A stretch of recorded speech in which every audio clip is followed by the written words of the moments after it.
What's going on, everybody? You said America deserves none. I hope everyone's having a fantastic evening, fantastic afternoon, fantastic pre-noon, no matter where you are in the world. I'm Hassan Piker, and this thoughts on our broadcast coming to you live once again, back, baby, from not sunny, as a matter of fact, very cloudy, very gray, rainy California, Los Angeles, folks. We're live and alive, and I hope all the boys, all the girls, and all the MVs are having a fantastic one, because today's a beautiful day. Today's a wonderful day. Today is February 6th, 2025. I just experienced this day yesterday in Japan, and it is the same day once again. Ladies and gentlemen, I am a time traveler. New time zone unlocked. All right. Folks. This is part of the broadcast where I tell you about my personal news about what's going on in the world of Hassan. And I've been Piker in between the time period where I press the stop streaming button and press the start streaming button. And here's what I need to tell you. Yesterday, I ended the broadcast. You already know that. Ended the broadcast after 6 hours or whatever, you know, half day, not a big deal. Basically quitting, quiet quitting, but also loudly quitting, you know, at this point. What the hell is wrong with me? Part of the reason why I had to quit early after 6 hours was because I had to do stuff. I had to do stuff before I flew out. I had to go and get a new suitcase. The reason why I had to go and get a new suitcase is because even though I have a massive suitcase, exactly, I need to get a goon case for all the Goon Cave toys. Real trick is to pack your suitcase inside another empty suitcase and fly with them. Check one bag, fly out with two. If you know, you know. Yeah, I can't do that. It's a 14-day travel situation. There was no world in which I could pack another suitcase into my existing suitcase because I bought so many clothes when I was there. I bought so much underwear while I was there. But yeah, I had to go and get a suitcase. And then I thought I could hang out with March and Waken them a little bit. And March was like, dude, if you don't leave right now, you're cooked. Because it was like by 2 p.m. and I was still thinking like, my flight's at 4:30. I'll be fine. We can hang out, because I didn't want to leave. And March was like, you are gonna miss your flight. After that, I got to the airport, and I'll be honest with you, I got some thoughts for Japanese Air. I flew in with all Nippon Air, and then I flew back with JAL. ANA is what I flew in with. JAL is what I flew out with. And let me tell you, there's some good and there's some bad. Now, first of all, JAL actually has apparently a first class as well. And usually when they have a first class, the business class is like kind of, I mean, it's still great, still business class, but it's not as good normally. But I will say, ANA did not have a first class. It was just a business class. And JAL was literally better than ANA. Austin was telling me that ANA is the best one and JAL is the second best, or I think it was March who said that. But JAL was definitely a better experience overall. I'm going to give you very quickly what was so sick about it. One, the little bags that they give you on airplanes. Some airliners still do it for economy, toiletries. Some don't do it anymore, like the amenity kits. And in business class, it's nicer, right? They give you like nicer shit, like a swag bag. I never take it because the hell am I supposed to do, right? JAL gave me this like puffy eye bag steam mask. I've never gotten that before on any flight. I thought that was awesome. Number two, JAL gave you an iPhone charger, which was insane. And also a little like stand that you can put your iPhone on. And it's like so cheap technically, but there's so much utility to it. Because normally the amenities kit is like silly shit, you know? Oh, like, here's some makeup remover, or I don't know what they put in there. I don't even look at it. I mean, it was very thoughtful. You know what I mean? Because it's so convenient. It's so goddamn convenient when you think about it. And it's just, I thought it was great. The food was excellent on Japanese Airlines in comparison to ANA. ANA, not great. The food was not good at ANA at all. The food on JAL was good. Oh, what kind of food they had? Oh, they had really good food. They had this thing. They had the tamago sandos and pork katsu sandos. So that's why I liked it a lot. Anyway, I get to Haneda. Haneda's a very nice airport. And I'm panicking.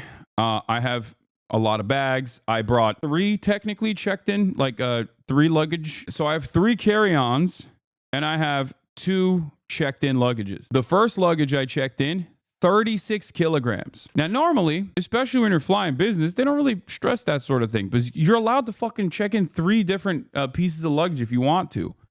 But apparently, 32 is the limit for JAL.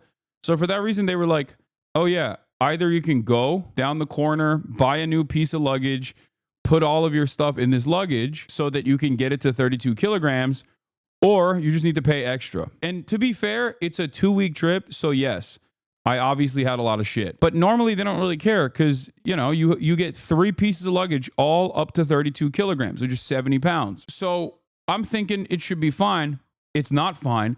They charged my ass 60,000 yen for the convenience. No, it's $400, Chad. It's not $5. Yeah, try 400. 400 American. That's insane. Okay? That is a highway robbery. They literally robbed me at gunpoint. Normally, I would have just went and bought a $400 piece of luggage at that point. You know what I mean? Just go buy $400, like a very nice backpack for $400. Then you can put all of your equipment in it. No wonder they gave you an iPhone charger. No, it's a major scam. It's a major fucking scam. And they cooked me because I didn't have time. I didn't have time. I did not have enough time to literally go buy another bag and then dump out my fucking big ass 36 kilogram bag, which is like 80 plus pounds, almost 90 pounds at that point. Like, I mean, 80-pound bag, and then move stuff around. So basically they were like, yeah, either this or you don't get on the plane. That's a ticket. Like, that's a flight. That's a different flight. I could have gotten a different flight at that point. Weigh your shit, bro. How am I supposed to weigh my shit? I'm in a hotel. Like, there's no weighing your shit in a hotel. Buy a scale. Yeah, I'm not gonna buy a scale. No, I did not have a bathroom scale, I don't think. Or maybe I did, but I wasn't aware of it. Look, my point of the story is this is yet another way in which wealth dramatically improves your life and also makes you out of touch with the common folk in general, at least from my experience, because I've been in that situation before in the past, and I've had to do crazy shit. I've had to beg, cry, get on my hands and knees and say, please, can you let this slide? And in this instance, I was like, I'm cooked. Fuck it. So I dropped the fucking 4 bills on that shit. A punishment. Oh, wait, I think Kaya's here. Hold on. Oh, shit, she is here. Hold on, everybody. The big lady's here.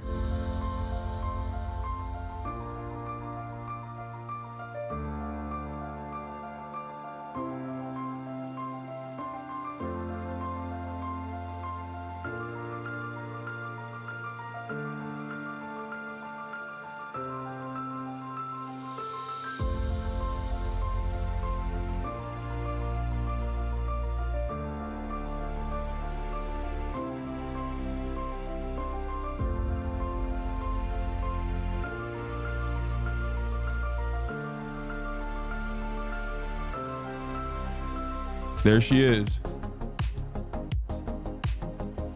The little lady. Give her more pets, please. Okay, calm down. All right, where was I? Get your big ass out of the way. Everybody needs to calm down. Everybody needs to calm down. There is no Kai cam, and I'm not going to get out of the way. You guys are being annoying. Wait, let me see what these other cameras look like, actually. You got this one. Oh, wow. The lighting is a little bit better on this one. This is like a impromptu de facto Kai cam. And then this is the wide one. Please set the clock.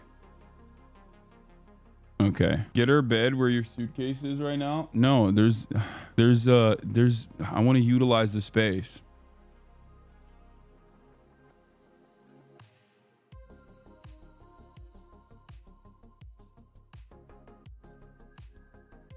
Look at her again.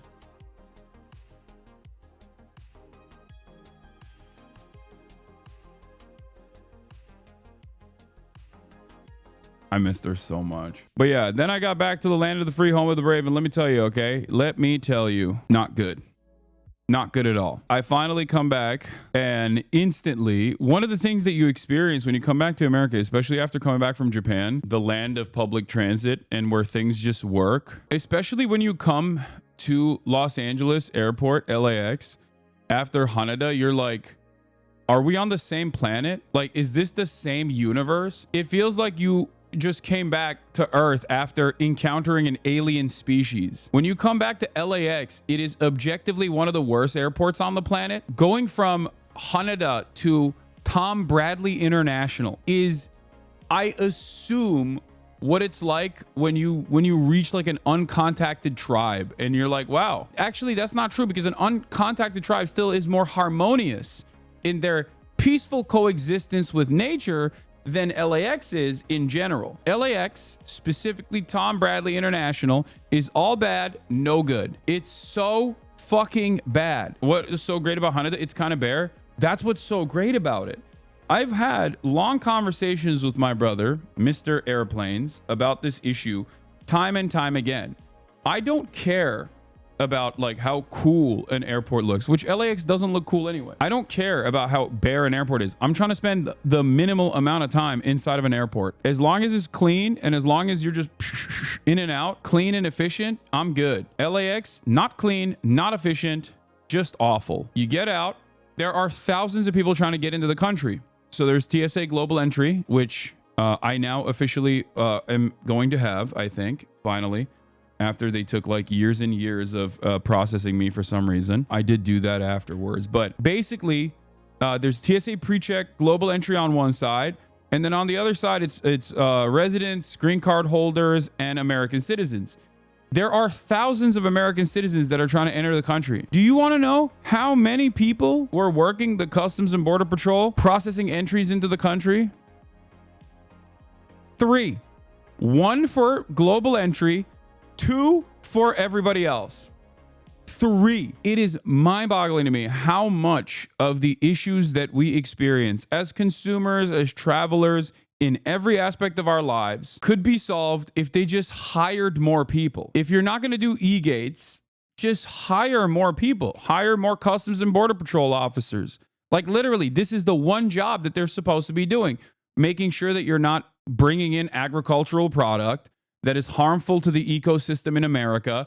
And, you know, I guess drug trafficking or whatever. Like that's the thing that they're supposed to do, is process people into the country in an in a fast manner, expedient manner. That's the job. That's your job as a CBP guy. Even in that regard, we're like, nah, we have ICE agents that are supposed to be locking up Guatemalan, Guatemalan aunties out here. So there's just not enough time. There's not enough bandwidth to process people coming in. So that was step 1. That was annoying. Step 2, I get to the global entry interview, right? Because it's been ready for some time now. And the gate guy was like, oh, you have your interview set up. Like you can go do it right now downstairs. So I was like, you know what? If there's no line, I'm going to do it. There's no line. The fucking computer was not working. Like everything sucks. Everything is broken. Everything is broken beyond repair everywhere in this goddamn country. And just like when you combine all of those little things, you're like, oh, we are so fucking washed, dog. We are washed, okay? The United States of America is officially washed. Anytime you feel like you're being screwed over, in most circumstances, it is a direct consequence of not actually hiring enough people. Oh, your luggage didn't arrive on time? They didn't hire enough luggage handlers. Okay, that's it. It's literally that simple. They're overworking the luggage handlers that are working, and they didn't hire enough, knowing full well that there was going to be, additional need for additional hands. Anytime you have issues with like any kind of service that you're receiving, it is a direct consequence of being, it is a direct consequence of underpaying, hiring not enough people, and overworking the people that you have hired. It's absolute garbage. Did you compare this to the Japanese airport experience? Yeah, the Japanese airport experience is like everything works, everything is fast. Don't worry, Elon and Doge is gonna fix all this though. Yeah, he just needs access to all of our finances. Can you tell us about the questions you were asked? Yeah, they asked me about my DUI from fucking 2014 when I got arrested for a DUI, and I was like, I only got arrested, I never got prosecuted. And it's like weird because in the system it still shows as like a misdemeanor, which is weird because I never was charged. I never even was prosecuted. I was just arrested for it. But it doesn't matter. It was 11 years ago anyway. So I think it's like you can have one misdemeanor on your record. I think, yeah, you can have one misdemeanor on a record if it's and if it's outside of the 5-year scope, it doesn't matter.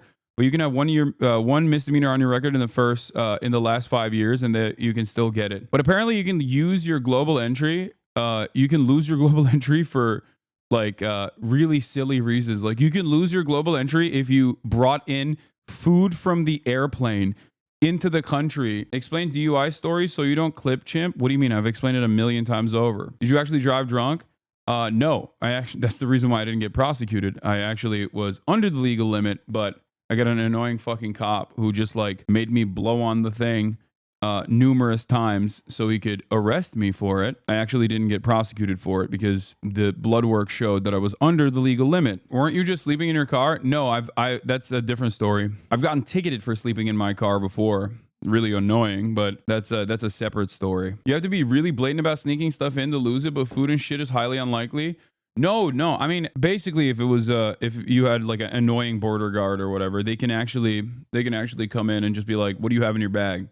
oh, you have food in your bag, you have produce in your bag or whatever, like you're cooked. Anyway, so you sobered up by the time blood work happened. My drunk uncle did that too, lol. I like that you don't even know the story, but that's your perspective. No, dumbass, that's not what happened. I wasn't driving inebriated. The last time I had, oh my God, why am I talking about this? This is going to make it into the next content nuke. Things that I've explained a million times over, in my personal experiences that I've voluntarily revealed about myself, that people act as though they are, massive revelations.